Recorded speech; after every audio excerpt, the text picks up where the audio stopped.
අයිබෝන් යාළුවනේ අද අපි ආවේ ලෝකෙම ප්‍රසිද්ධ ශ්‍රී ලංකාවේ අගනාම ස්ථානයක් වෙච්ච පින්නවල අලි අනාථාගාරයට. අහිංසක අලිපටව රැක බලා ගන්න නිර්මාණය කරපු මේ ස්ථානය අද අපි එකටමත් පිළිමු. පින්නවල අලි අනාථාගාරයේ 1975 දී ආරම්භ වුණේ මව්පිය නැති වුණ අලි පැටව රැක බලා ගන්න. අද මෙතන අලි ගණනාවක් ආරක්ෂිතව ජීවත් වෙනවා. මෙතන අලි බලද්දී එක දෙයක් පැහැදිලිව දැනෙනවා. ඒ තමයි මේ අලි ආරක්ෂිතයි නිදහසේ ඉන්නවා කියන හැඟීම. අලි පෝෂණය මෙතන ඉතා සූක්ෂමව සිද්ධ කරනවා. අලි පැටවුගෙන් වැඩිහිටි අලිවරුන් හැමෝටම එකටම සැලකිල්ල. පින්නවලට එද්දී අනිවාර්යයෙන්ම බලන්න ඕන දසුන තමයි මේ දිය නාන මොහොත.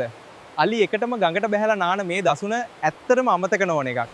මේ වගේ ස්ථාන රැකගන්න එක අපි හැමෝගෙම වගකීමක්. අලි කියන්නේ අපේ රටේ අගනා සම්පතක්.